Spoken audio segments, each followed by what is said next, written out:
Hoje eu vou falar sobre a interação com o Espírito Santo, né? E a fundamentação começamos semana passada, e nessa vai fazer muito mais sentido a partir das duas próximas aulas ou pregações aqui nos domingos, onde nós vamos entrar num terreno bem mais prático do assunto do que até então. Então, 1 Tessalonicenses, capítulo 5, verso 19, será o nosso ponto de partida. Um dos textos, um dos versículos da Bíblia mais fácil de decorar, pelo tamanho. Ele diz: não apaguem o Espírito. Só isso. Você pode repetir comigo? Diga: não apaguem o Espírito. Fala para algum vizinho aí, ao seu lado. Se puder não fazer acepção de pessoa e falar para o outro também, para não ficar aquele problema, você fala para os dois. Fala: não apague o Espírito. Bom, quando olhamos para essa declaração bíblica, não apague o Espírito, é evidente que isso não fala sobre a pessoa do Espírito Santo. Como Deus, Ele é pré-existente, é eterno, não tem começo, não tem fim. Aliás, Hebreus capítulo 9, verso 14, se refere ao Espírito Santo como o Espírito eterno. É impossível alguém acabar com a existência de Deus.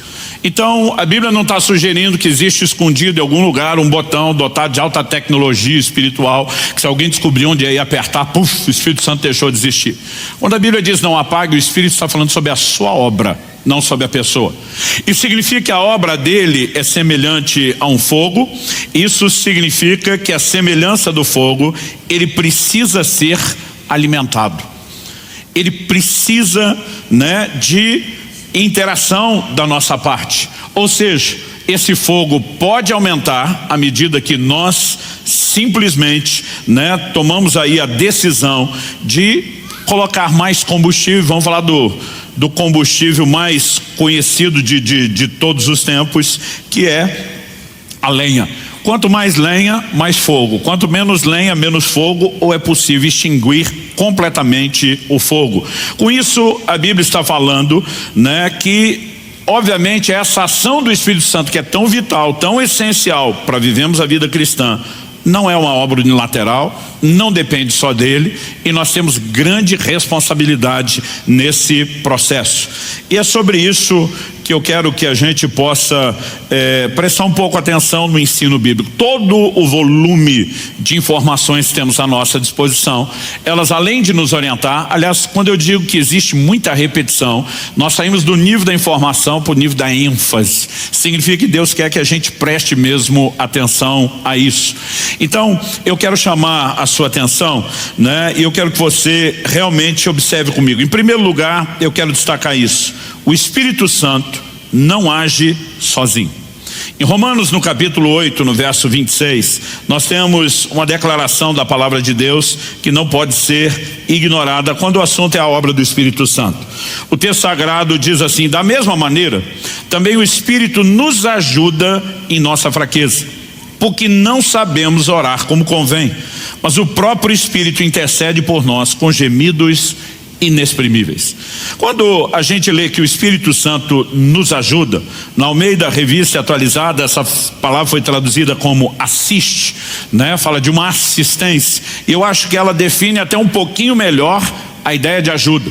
Porque quando a gente usa a expressão ajuda no português, nós podemos falar de dois aspectos distintos. Um deles é substituição. Então vamos dizer, que eu esteja atarefado, muita coisa a fazer, e eu peça a ajuda de alguém. Pastor Padilha, me ajuda a mover esse púlpito. Esse ajuda pode ser a gente fazer junto, ou porque eu estou atarefado, pode ser ele fazer em meu lugar. Seria uma terceirização, a substituição. Mas a natureza da palavra ajuda, e por isso eu gosto um pouquinho mais da expressão assiste, porque assistência é mais uma participação, ela pode ser feita de outra forma. Vamos supor que isso fosse pesado, o que não é o caso, mas que hipoteticamente fosse, e que eu não desse conta de movê-lo sozinho, e eu pedisse a ajuda do Padilha. O meu pedido de ajuda seria ele pegar uma ponta do peso e eu pegar a outra ponta do peso. Aliás, essa é a natureza da palavra empregada pelo apóstolo Paulo no original grego, o koineu, grego antigo, de acordo com os léxicos. A palavra que aparece no original é um palavrão, no sentido de ser grande: sunantilambanomai. Ele é a composição de três palavras: sun, anti e lambano. O mai é a conjugação da terceira pessoa no verbo depoente. Não faço ideia do que eu estou falando, mas decorei isso para impressionar vocês. E eu estava indo bem, porque alguns estavam olhando com a cara de uau.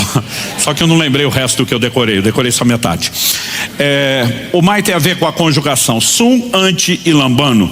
São 3 palavras que significam pegar firme, contra alguma coisa, juntamente com alguém. A palavra ante é mais fácil da gente reconhecer, porque o uso dela é muito frequente nas línguas latinas, significa contra, né? Lambano, pegar, e o sum, junto com alguém. Então, essa palavra significa pegar a outra ponta do peso.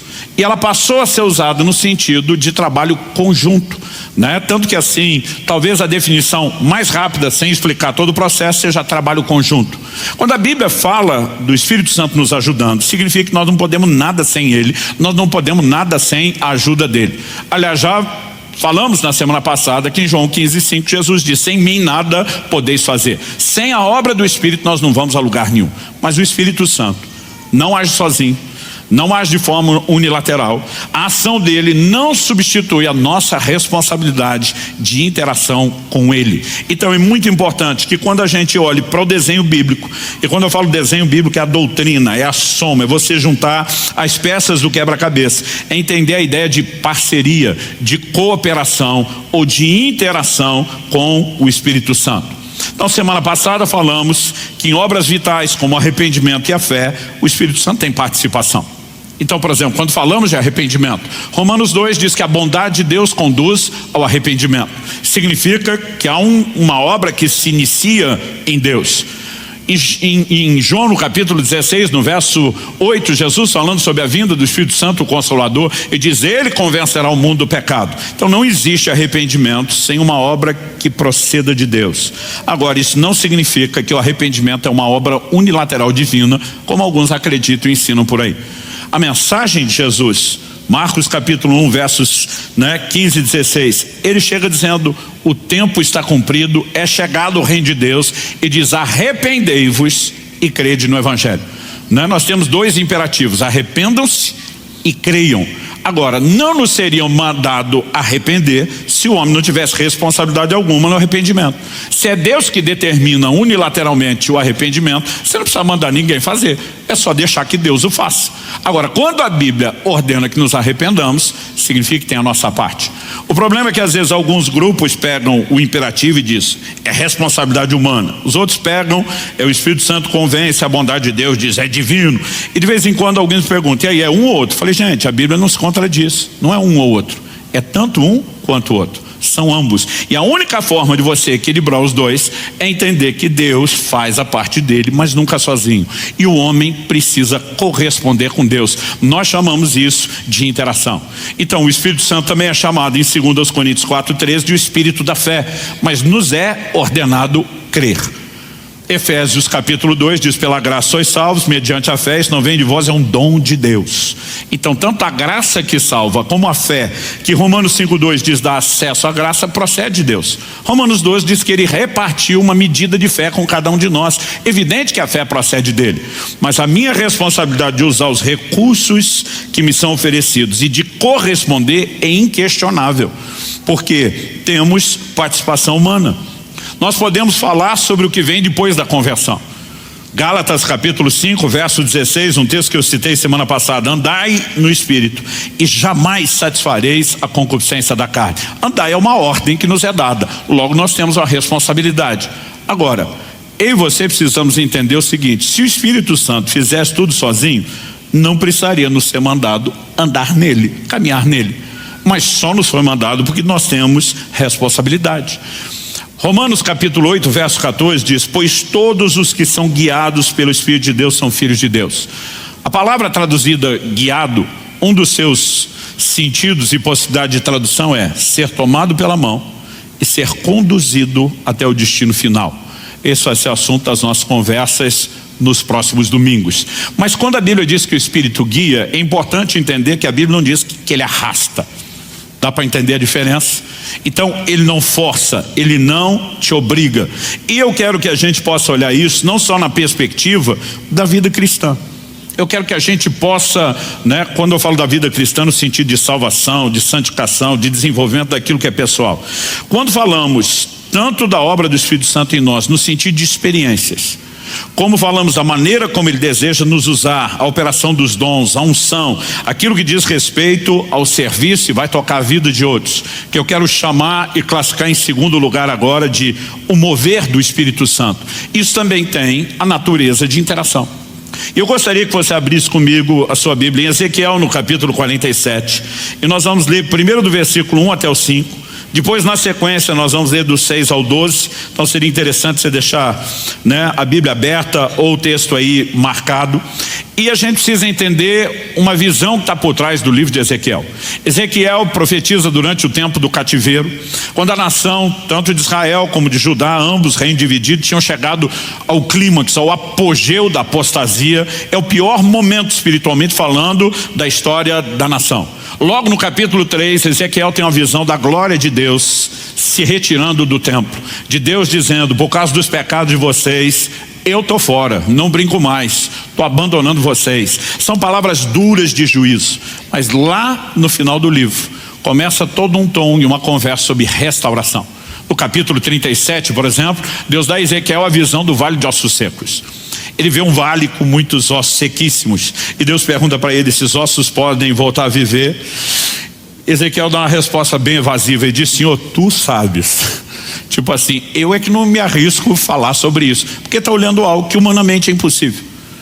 Mas de repente, na visão, ele vê que os ossos começam a se mexer, aquela barulheira de cada osso se ajustando ao seu osso, os esqueletos se organizando. Daqui a pouco começam a aparecer músculos, tendões. Daqui a pouco eles começam a se encher de carne. Daqui a pouco a pele os reveste, mas ainda assim o que ele tem é um exército de cadáveres. E o Espírito diz a Ezequiel na visão, profetiza: vento que vem dos quatro cantos sopra sobre eles. E é o que eu e você sempre precisamos parar para entender, é quanto a ideia de vida está relacionada à ação do Espírito. E aí, quando ele começa a profetizar, a Bíblia diz: o Espírito entrou neles e se levantou um exército poderoso. Qual era a mensagem? O Senhor diz: a casa de Israel está dizendo: acabou-se a nossa esperança. E Deus está dizendo: eu vou restaurar vocês. É nesse tom de restauração, que está visando o período pós-cativeiro, que nós temos a visão do capítulo 47. Ezequiel é conduzido por Deus a entender todo um mapa de um templo, da reconstrução do prédio, do santuário, que no início do cativeiro tinha sido derrubado, mas há uma mescla entre toda a orientação que é natural e princípios são espirituais e futuros no meio disso tudo.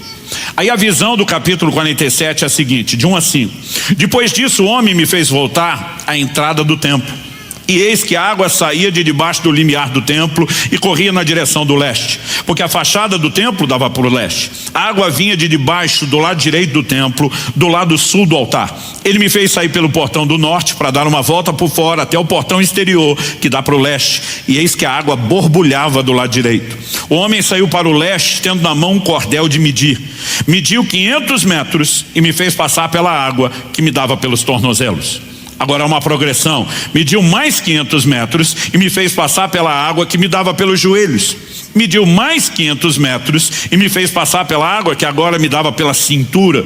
Mediu ainda outros 500 metros e já era um rio que eu não podia atravessar, porque as águas tinham crescido. Eram águas em que se podia nadar, um rio pelo qual não se podia passar andando. Eu quero tomar essa visão, mas eu quero que a gente foque a informação que vem na sequência. Por quê? Que rio é esse?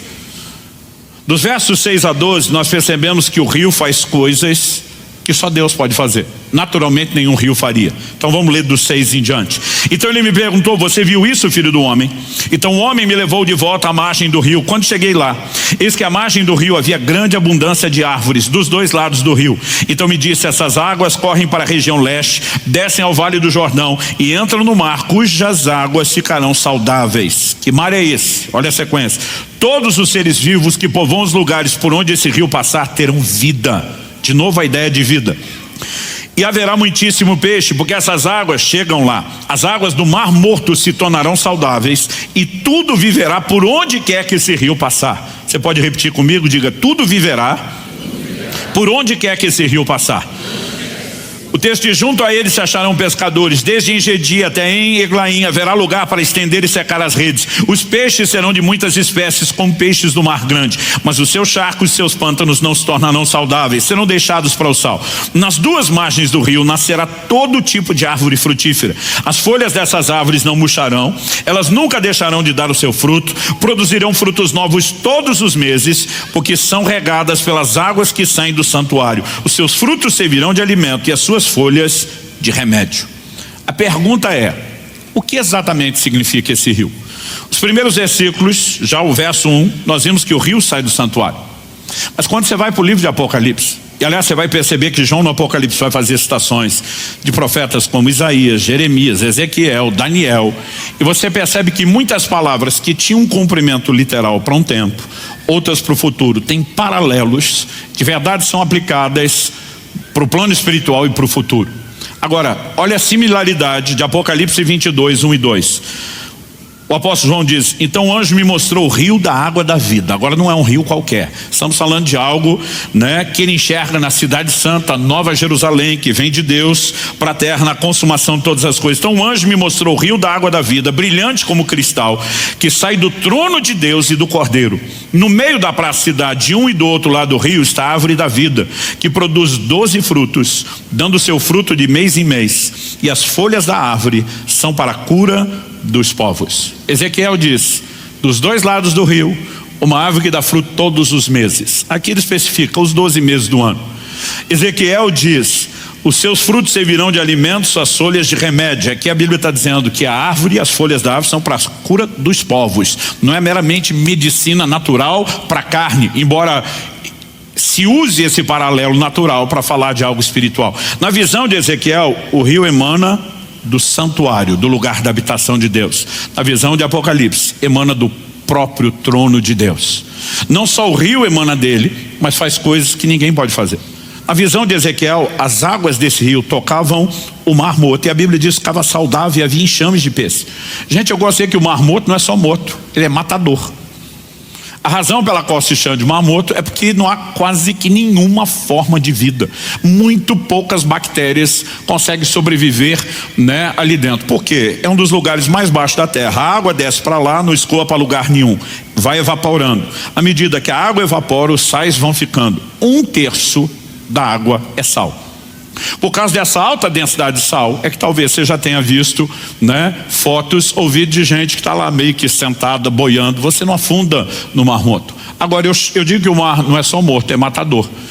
Quando você chega lá, por exemplo, nas caravanas, não importa se vai no mar morto pelo lado de Israel, da Jordânia, normalmente os guias dizem o seguinte: olha, tem uma notícia ruim e uma boa.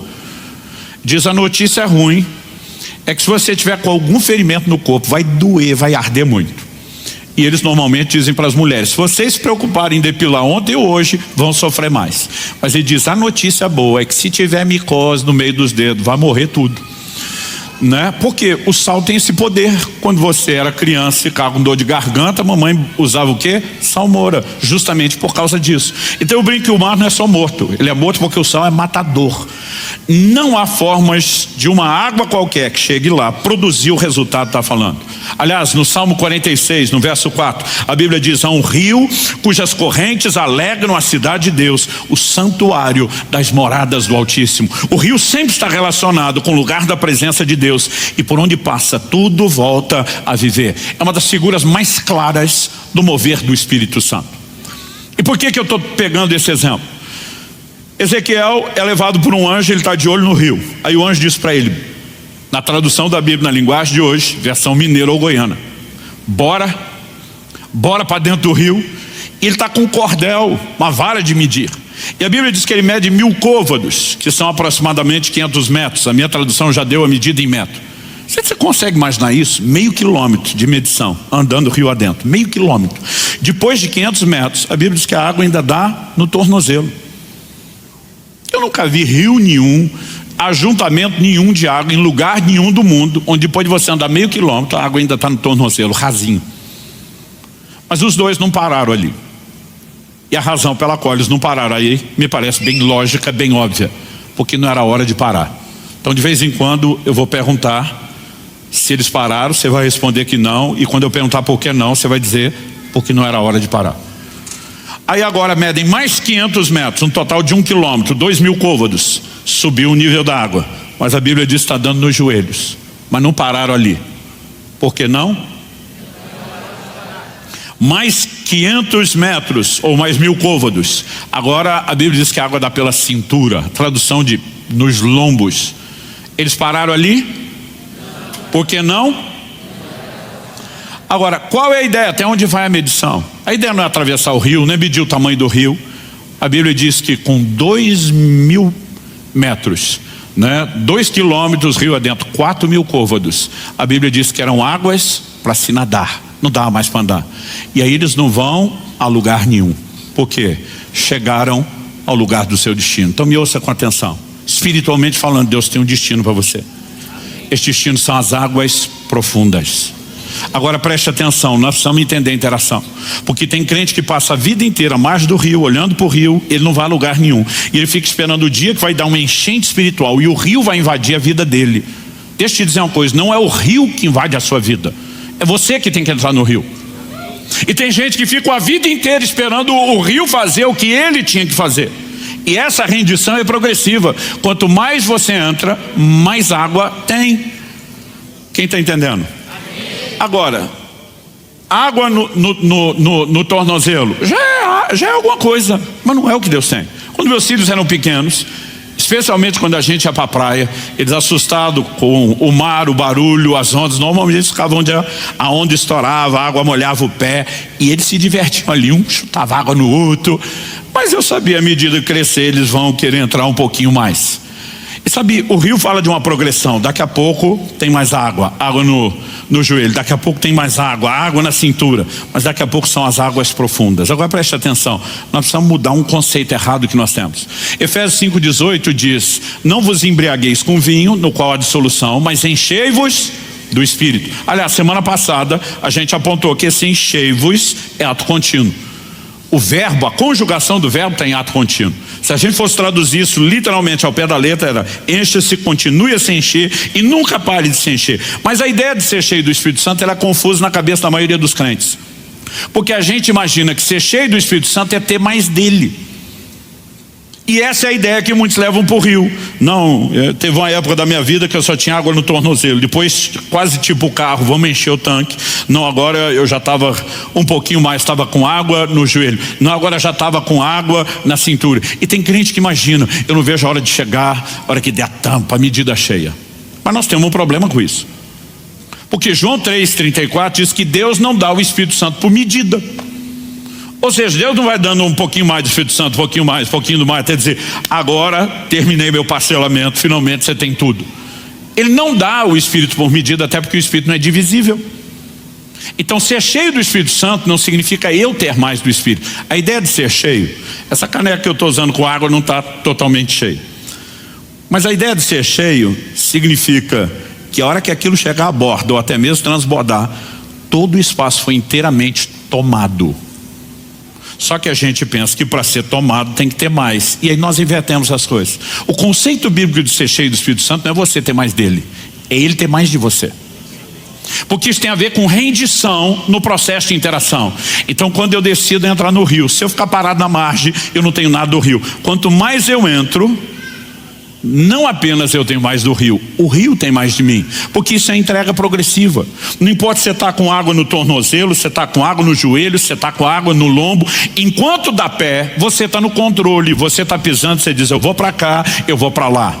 Só que a Bíblia diz, quando chegou águas profundas, não dá mais para caminhar, porque a hora que o pezinho sumir, que não der mais pé, que você não toca no chão, não é mais você que se governa, o rio assume o controle, é ele que te carrega. Então há um momento onde o rio terá tudo de você. Mas se nós entendemos a dinâmica de interação e da entrega, nós não vamos a lugar nenhum. Agora a gente vai falar sobre o mover, experiências, a unção do Espírito, a operação dos dons, tudo está relacionado com a ideia e o conceito de interação. Atos capítulo 2, versículo 4, no dia de Pentecostes, quando a promessa de Deus, feita por meio de Joel, reforçada por meio de Jesus, se cumpre. O que aconteceu? Atos 2,4 diz assim: todos ficaram cheios do Espírito Santo e passaram a falar em outras línguas, segundo o Espírito lhes concedia que falasse. Falar em línguas, que eu creio ser uma evidência física inicial do batismo no Espírito Santo, foi experimentada. Agora, eu não sei o que você pensa. Quando me começaram a pregar sobre isso, eu olhava para isso com certo medo, com uma reserva, mas eu achava que o Espírito Santo ia entrar em mim, que ele ia pegar minha boca, que ele é que falaria, depois ia ficar me perguntando o que é que aconteceu. Mas não é assim que funciona.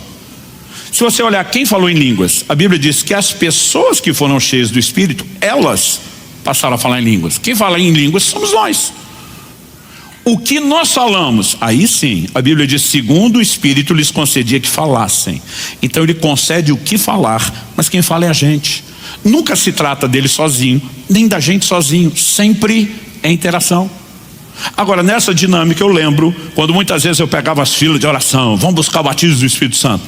E eu digo que o problema não é alguém orar por você e você não ser batizado logo no começo. O ruim é quando o da frente é, o de trás é, o da direita é, o da esquerda, e você sobra. Às vezes eu dizia para Deus, qual é o seu problema comigo? Aí eu lembro que eu ficava assim, gente, me ajuda, eu quero chegar lá. Aí alguns pastores, às vezes querendo explicar, ou eles não explicavam direito, ou a gente não tinha maturidade para entender. Eu lembro de um que estava tentando explicar, olha, não é Deus sozinho, ele vai te inspirar, mas tem a sua parte. E aí, para explicar isso, ele citou um texto que me deixou as coisas mais confusas. Um texto lá do livro de Salmos, onde Deus diz, abre bem a tua boca e eu encherei. Ele está dizendo, tem a sua parte e tem a dele. E eu fiquei um tempão lá, com a bocona aberta, que chegava a doer o maxilar e não aconteceu nada, né? Demorou para entender um pouco essas explicações. Espera aí, não é ele sozinho, não. Graças a Deus também não é a gente sozinho, também não. Quando falamos sobre os dons, 1 Coríntios 12:2, o apóstolo Paulo diz com clareza, por isso quero que entendam que ninguém que fala pelo Espírito de Deus, profetizar significa falar por outro. Então ele diz que alguém pode falar pelo Espírito. Isso significa que quem está falando é quem profetiza, mas o que ele fala é concedido por quem? Pelo Espírito Santo. Aliás, 2 de Pedro, capítulo 1, verso 21 diz, porque nunca jamais qualquer profecia foi dada por vontade humana, entretanto homens falaram da parte de Deus, movidos pelo Espírito Santo. Quem falou? Os homens. De onde veio a mensagem? Da parte de Deus. Por quê? Porque foram movidos, inspirados pelo Espírito de Deus. Em 1 Timóteo, no capítulo 4, no verso 14, nós vemos o apóstolo dizendo ao seu discípulo, não seja negligente para com o dom que você recebeu, o qual lhe foi dado mediante profecia, com imposição das mãos do presbitério. A palavra dom aqui é carisma. Está falando das manifestações do Espírito. E as manifestações do Espírito, obviamente, não teria esse nome se não procedesse dele, mas não é algo que acontece isolado da nossa participação. Aliás, Paulo escreve e diz, em parte conhecemos, em parte profetizamos. Por que que a profecia, que é a inspiração, depende do conhecimento? Porque tem a nossa participação. Então Deus nos inspira. Eu me lembro, alguns anos atrás, bondade de falar alguns anos, há uns 30 anos atrás, a gente estava ministrando aqui em Curitiba e eu vi um profeta dando uma palavra para outro pastor. Esse pastor trabalhava muito, cuidando, pastoreando pastores, e ele começou a profetizar e falar da crise que esse homem estava vivendo, quão sobrecarregado, desanimado, a ponto de desistir que ele estava. Enquanto dava a palavra profética, ele deu um exemplo, né, a respeito do rim. Ele falou assim, olha, o rim é responsável por filtrar os líquidos do corpo. E ele tem que segurar as impurezas para fazer bem para o corpo. Mas se ele mesmo não tiver um processo de hidratação que o limpe, ele sobrecarrega e vai entrar em colapso. Ele falou, não adianta Deus te levantar para filtrar tudo na vida de outros e você não se expor às águas da presença dele. Ou você entra no lugar de deixar as águas do Espírito te tocar profundamente, ou você não vai aguentar o ministério. Eu fiquei pensando, falei, meu Deus, nem na escola eu aprendi tanto sobre o rim como nessa palavra profética. Eu não sabia nada daquilo, ou seja, eu nunca daria uma palavra daquela. Curioso que o profeta está bem ali, ó, Thomas Wilkins. Foi ele que falou isso. Eu fiquei olhando e falei, eu nem sabia essas coisas do fígado, do rim há 30 anos atrás. Agora, o que acontece? Deus nos inspira dentro do conhecimento. Então nós precisamos entender que o fluido dos dons nunca é ele sozinho, nem a gente sozinho, mas é uma parceria. E aí Paulo está dizendo, não seja negligente com o carisma. Quem que pode ser negligente? O Timóteo, porque o Espírito Santo não vai ser. Mas nós que interagimos com ele podemos ser negligentes, e se somos, estamos atrapalhando a obra dele. Quem está entendendo? Segunda carta de Paulo a Timóteo, capítulo 1, versos 6 e 7. Por essa razão, venho lembrar-lhe que reavive o dom de Deus que é em você pela imposição das minhas mãos. Agora, Paulo está parecendo falar de outro dom, diferente daquele que foi em posição de mãos e todo o presbitério com profecia. Diz, esse aqui fui eu mesmo que te transferi. Essa palavra traduzida reavive, em outras traduções está desperte. A palavra no original ela dá a ideia de uma brasa que está apagando e alguém sopra ou abana e ela reacende. Agora, Paulo não está dizendo para o Timóteo, dobra o joelho e ora, pede, implora para o Espírito Santo reavivar o dom. Ele diz que quem vai reavivar ou despertar o dom é você. Por que ele está mandando Timóteo despertar o dom? Porque quem botou o dom para dormir foi Timóteo. Isso me vai lembrar uma história que eu vi anos atrás, que o pregador estava no meio do sermão e percebeu que o marido, na primeira fila, dormiu a ponto de deitar a cabeça no ombro da mulher e roncar. Ele, se sentindo ofendido, desrespeitado, parou a mensagem e falou, minha senhora, a senhora pode acordar o seu marido? Ela falou, acorda o senhor, foi o senhor que botou ele para dormir. Meio como quem diz, quem botou para dormir que acorde. E o que Paulo está falando para Timóteo é parecido. Você que botou o dom para dormir, você que acorde. Ou seja, nós não podemos olhar para o funcionamento dos dons, que são manifestações sobrenaturais, não podem ser realizados sem o Espírito Santo, obviamente, mas dizer que o homem não tem participação ou interação. Quem está entendendo, diga amém. Então, tem muito crente que ele não tem buscado uma relação mais profunda com o Espírito, não está entrando no rio, e quando não tem experiência se frustra. Um dia eu estava ensinando, falando sobre o assunto, e um cara veio e falou, tem mais de 20 anos que eu sou crente. Era evidente a frustração dele. Eu falei, Deus nunca me deu dom. Falei, primeiro não é dom, é dom.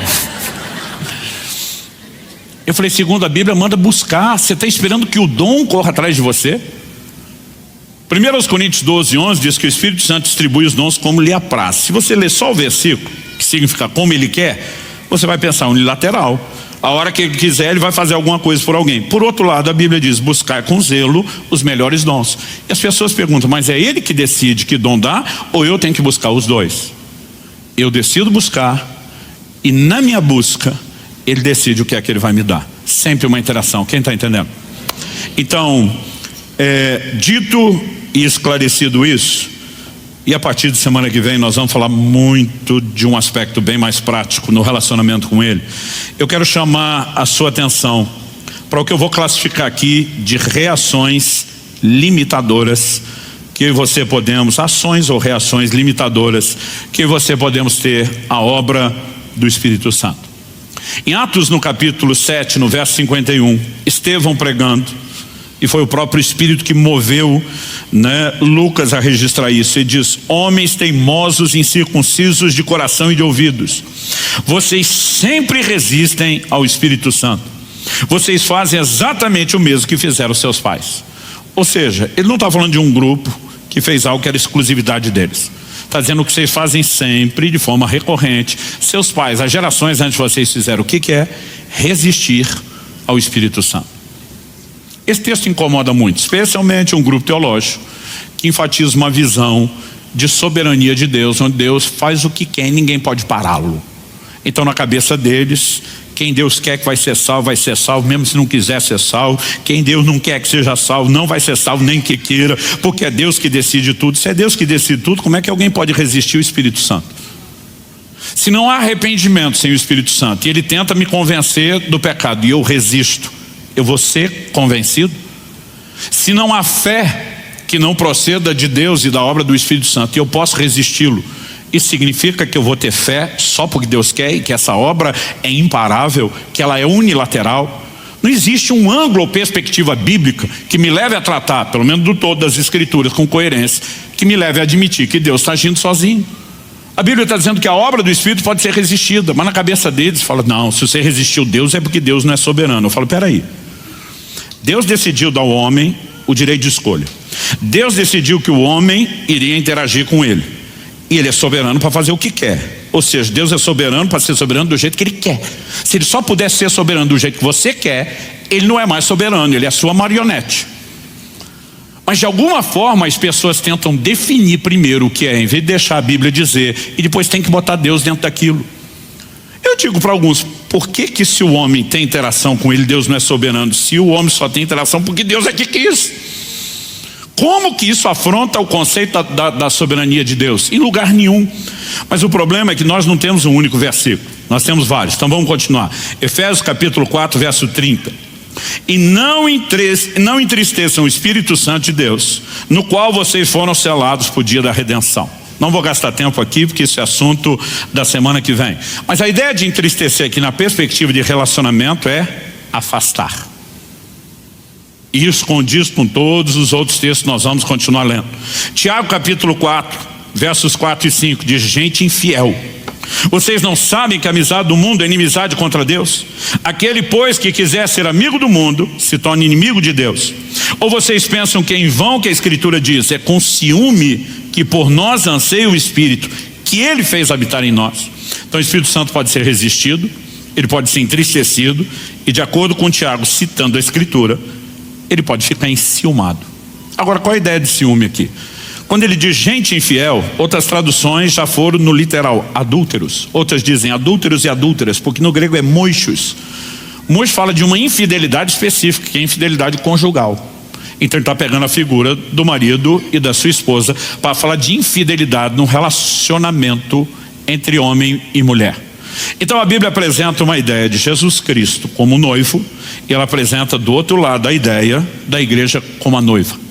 O maior evento no calendário de Deus não é apenas Jesus voltando para, na sua vinda, concluir a obra da redenção, mas essa conclusão é apresentada na figura de um casamento. Agora, o mundo é introduzido como se fosse a terceira ponte de um triângulo amoroso. Então tem Jesus, sua igreja, do lado de lá o mundo. A Bíblia diz: quando eu e você começamos a ter olhos para o mundo em vez de ter olhos só para Jesus, o Espírito Santo, que tem uma missão de nos preparar para o noivo, ele começa a ficar enciumado. E a ideia de ciúme é apresentada dentro dessa analogia.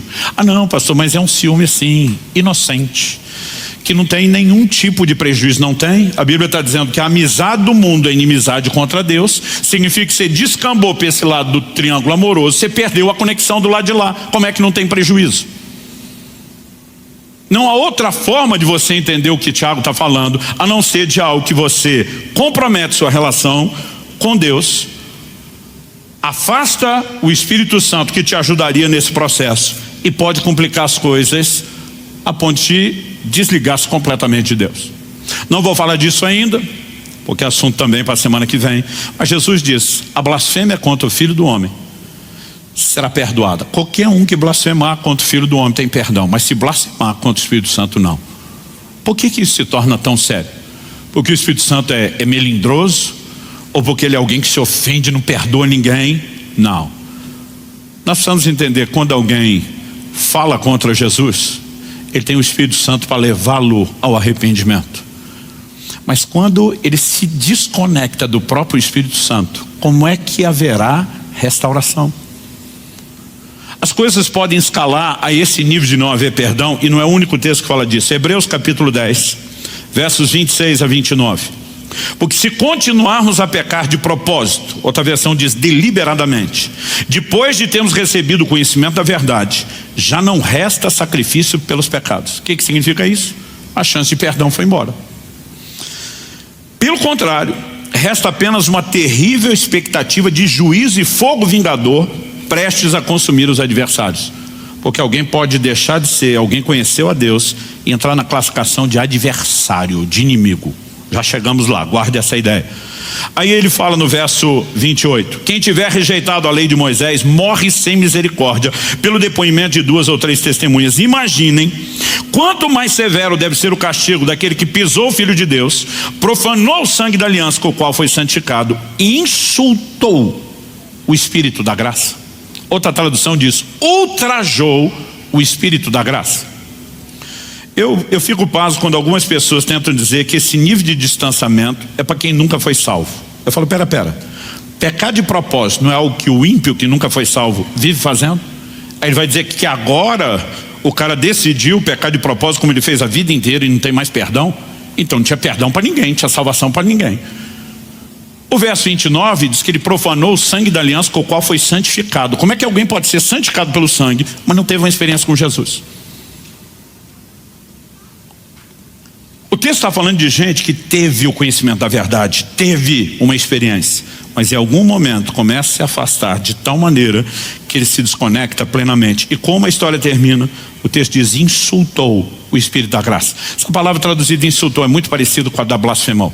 A diferença é que aqui, quando você olha o contexto, nós estamos falando de um insulto que não é linguagem verbal, é comportamental, mas que tem o mesmo peso de desconexão que a blasfêmia, que a linguagem verbal tem. Ou seja, não dá para dizer que não há ações limitadoras ao Espírito Santo. E para terminar, vamos voltar no texto inicial, que diz que o Espírito Santo pode ser apagado. Não apagueis o Espírito. Aqui nós temos estágios distintos: pouca lenha, pouco fogo; muita lenha, muito fogo. Eu posso ter tido um fogo alto e posso, de alguma forma, permitir que ele diminui, mas não significa que ele se extinguiu. Ou seja, existe um apagamento ou uma diminuição que a gente pode chamar de parcial, até uma que a gente pode classificar como completa. Gênesis capítulo 6, verso 3. As pessoas aplicam esse versículo errado, como se tivesse ligado ao dilúvio, porque ele acontece logo antes da narrativa do dilúvio. Em Gênesis capítulo 6, verso 3, Deus diz assim: o meu espírito não agirá para sempre no homem, no ser humano, pois este é carnal, e os seus dias serão 120 anos. Daqui, vários teólogos, comentaristas bíblicos, pregadores disseram: o tempo até o dilúvio que Noé teve para construir a arca foi 120 anos. E eu digo, essa conta não bate. Porque a Bíblia diz que Noé teve seus filhos no ano 500 da sua vida. Aliás, você lê o capítulo 5, aquela turma vivia pra caramba. A Bíblia diz que Adão, o primeiro, viveu 930 anos. Você consegue imaginar quanta velhinha no bolo? No último aniversário, na hora de soprar? Os caras viviam quase um milênio. Matusalém viveu algumas décadas a mais e está no Guinness Book, no livro dos recordes até hoje, como o cara que mais viveu. Esses caras viviam quase um milênio. Deus está olhando e diz: o homem é carnal, ele escolhe andar na carne. Meu espírito não vai agir para sempre. Eu fico quase um milênio tentando, chamando, e eles escolhendo andar na carne. Deus diz: ainda vão ter oportunidade, mas estou diminuindo a janela de tempo de oportunidade. E aqui Deus está baixando o tempo de vida. Noé tem os seus filhos no ano 500 da sua vida. Deus fala com ele depois: o dilúvio é no ano 600. Não levou 100 anos para construir a arca. Quando Deus diz os dias do homem serão 120, ele está falando da duração da vida. A partir dessa declaração de Deus, o tempo de vida do ser humano vai despencar. Moisés, que registrou isso, viveu a medida cheia dos 120. Mas você vê que despencou, porque Deus diz: eu não vou desperdiçar a obra do meu espírito com vocês rejeitando ele o tempo todo. Então, evidentemente, que quanto mais a pessoa resiste e rejeita, mais ele se afasta. Não só a janela de tempo, mas as oportunidades vão diminuindo. Quem está entendendo? Agora, isso estamos falando de um apagamento parcial, que pode ser progressivo. Mas, pastor, a coisa pode chegar no final, sim. Isaías 63:10 diz: mas eles foram rebeldes e contristaram. Contristar significa entristecer, magoar, ferir. E contristaram o seu Espírito Santo. Por isso ele se tornou inimigo deles, e ele mesmo lutou contra eles. Uma coisa é entristecê-lo ocasionalmente, outra é entristecê-lo com uma certa regularidade. A outra é entristecê-lo de uma forma bem recorrente. E alguns podem entrar no nível de entristecê-lo permanentemente. Quando você lê o Espírito de Deus se afastando de Saul, que já tinha profetizado, tinha sido cheio, e agora passando a resistir Saul, você entende um pouco o que é o desenho. Aliás, ele sendo não só o Espírito se afastando, mas ele agora sendo entregue a espíritos malignos que o oprimiam. Você começa a entender o que é o desenho de um adversário, de um amigo, de um inimigo que passará a ser resistido. Então, se nós não entendemos o que a Bíblia fala sobre o assunto, a pergunta a ser feita é: nós vamos conseguir não só compreender a informação e a doutrina, mas viver dentro do lugar correto? Porque as aplicações de inimizade do Novo Testamento, como nós lemos no livro de Tiago, são semelhantes às aplicações de inimizade feita no Antigo Testamento. E nós precisamos entender a responsabilidade que temos. Então, eu encerro aqui questionando: será que entendemos o quão essencial é o ministério do Espírito Santo, que falamos na semana passada? Será que entendemos o quão vital é isso? Que não existe vida, muito menos uma vida profunda, se não houver uma exposição forte à obra do Espírito Santo. Mas se eu e você achamos que ser cheio do Espírito Santo é até mais dele, que isso depende dele, não da gente. Nós não vamos a lugar nenhum. Eu creio que nós estamos vivendo um momento onde Deus não quer só ajustar a compreensão, o ensino, a instrução. Ele está nos chamando para dentro do rio. Ele não quer que a gente pare quando a água está no tornozelo. Ninguém parou lá, por que não? Não, vamos lá, vocês podem fazer melhor que isso. Por que não pararam lá? Eles também não pararam quando a água estava no joelho, já era mais água do que antes. Por que não? Não pararam quando a água estava na cintura, ainda que fosse mais água do que no joelho, mais água do que tornozelo. Por que não? Qual é a hora de parar? Quando eu e você chegamos nas águas profundas. Quando nós estivermos totalmente entregues, rendidos a Ele. Existe algo nessa vida no Espírito que não é só unção e dons, é a submissão dia a dia, é a liderança do Espírito Santo. E nós vamos falar mais sobre isso semana que vem. Eu quero que a gente encerre aqui se questionando. Será que entendemos não só o quão essencial é o ministério do Espírito Santo, o quão vital, mas, pergunto, será que eu e você já compreendemos a responsabilidade que temos de interagir com Ele para que esse processo seja efetivo? E se eu e você não assumimos essa responsabilidade, nós não vamos longe. Mas se assumimos, fizemos a nossa parte, não há chance de você não ver Ele fazer a parte dele. Feche seus olhos por um instante. Pai, nós temos clamado ao Senhor nesses dias, que o Senhor nos permita mais do que instrução, mais do que informação, mais do que alinhamento doutrinário. Nós temos orado e clamado ao Senhor que a Tua palavra seja vivificada em cada um de nós, que haja entendimento espiritual, que haja despertamento e que possamos, ó Deus, de fato entrar num lugar de resposta. Portanto, nós suplicamos mais uma vez em nome do Senhor Jesus, ilumina os olhos do nosso entendimento, leva-nos além daquele nível de compreensão meramente humana e racional, que a Tua palavra provoque em nós resposta, não apenas a fé que necessitamos para dar os primeiros passos, mas que ela acenda dentro de cada um de nós uma determinação de corresponder com o Teu Espírito, de interagir da forma devida, porque nós não queremos viver às margens, do lado de fora do rio, e nem tampouco no lugar de águas rasas. Pai, nós oramos por dias onde possamos entrar nas águas profundas, não apenas ter mais do Teu Espírito, mas entendendo a Tua palavra, que o Teu Espírito tenha mais de nós, que haja mais entrega, que haja mais rendição, que haja mais interação, para que possamos viver a medida cheia e o propósito completo daquilo que o Senhor tem planejado para cada um de nós. Oramos por dias onde o Teu Espírito sopre com força e com intensidade sobre nossas vidas. Oramos por dias de experiências novas e maiores. Oramos por dias, ó Deus, de uma nova percepção de relacionamento, tanto no entendimento da Tua palavra, como na resposta prática.